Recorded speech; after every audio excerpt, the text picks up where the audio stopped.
আজকে আমরা পিআর কেন চাচ্ছি? আমরা এই জন্য পিআর চাচ্ছি যে একটা সুষ্ঠু ভোট হোক, যেই ভোটে মাস্তানি থাকবে না, 10টা গুন্ডা 20টা হুন্ডা 10 জন মাস্তানদের নির্বাচন নিয়ন্ত্রণ করা হবে না, কারো টাকার প্রভাব থাকবে না এবং সবাই সুন্দরভাবে ভোট দিতে পারবে। কী ব্যাখ্যা? দেখুন, জামাতের নিয়ে বিতর্ক রয়েছে বলে ভুল হবে। বিতর্ক একটা গ্রুপ তৈরি করার চেষ্টা করেছিল যারা আমাদের পতিত ফেসিজম। আজকে বাংলাদেশের এই প্রেক্ষাপটে বাংলাদেশে ঢাকা বিশ্ববিদ্যালয়ের ছাত্ররা, আমাদের জাহাঙ্গীরনগর বিশ্ববিদ্যালয়ের জামাতের মনোনয়ন পাওয়ার পর আপনার কেমন লেগেছিল?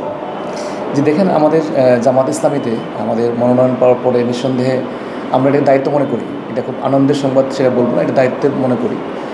আমার প্রায় 2 মিলিয়ন 20 লক্ষ মানুষ এই গাজীপুরে, 5.5 লাখের মতো ভোটার, একটা বিশাল দায়িত্ব আমাদের জন্য।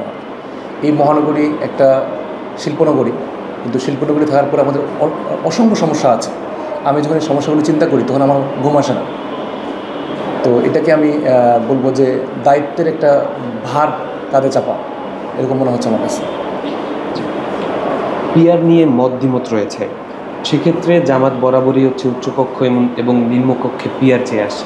এই বিষয়ে আপনার মতামত? যে দেখুন, পিআর প্রপোর্শনাল রিপ্রেজেন্টেশন বলা হয়, আনুপাতিক প্রতিনিধিত্ব বা আনুপাতিক পদ্ধতিতে নির্বাচন। আমাদের দেশে যে নির্বাচনগুলি হয়েছে, কোনো নির্বাচনের পরে যারা বিরোধী দল হয়েছেন তারা বলে নাই নির্বাচনে সুষ্ঠু হয়েছে, সবসময় একটা সূক্ষ্ম কারচুপি।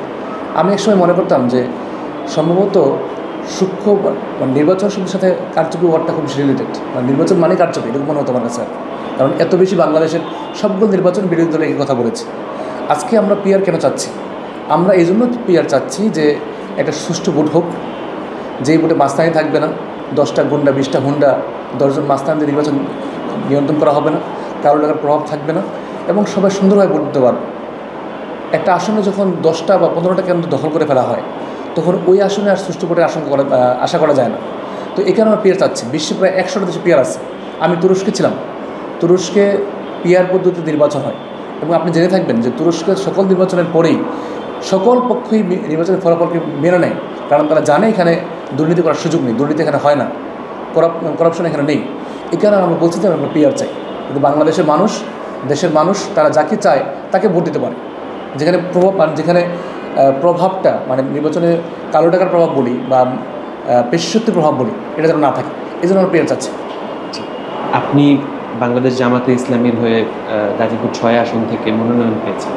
তো সেক্ষেত্রে জামাতের কিছু বিষয় নিয়ে বিতর্ক রয়েছে, বিশেষ করে 71-এ তাদের অবস্থান এবং আরও কিছু আনুষঙ্গিক বিষয় নিয়ে হচ্ছে বিতর্ক রয়েছে। এই বিষয়ে আপনি কী ব্যাখ্যা দেন?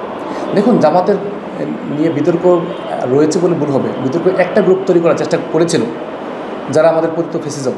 আজকে বাংলাদেশের এই প্রেক্ষাপটে বাংলাদেশে ঢাকা বিশ্ববিদ্যালয়ের ছাত্ররা, আমাদের জাহাঙ্গীরনগর বিশ্ববিদ্যালয়ের ছাত্ররা এর উত্তর দিয়েছে যে এই ধরনের বিতর্ক, এই ধরনের বিষয় আর এই প্রজন্মের মানুষ, আমরা যারা তরুণ আছি, আমাদের যাদের জন্ম হচ্ছে এই 90 সালে 80 সালে, আমাদের কাছে এই বিষয়গুলোর ফ্যাক্টর না, এগুলো আমরা এখন কিছুই মনে করি না। এগুলো মানুষ এখন এগুলিকে ছুঁড়ে ফেলে দিয়েছে, এই ধরনের বিতর্ক।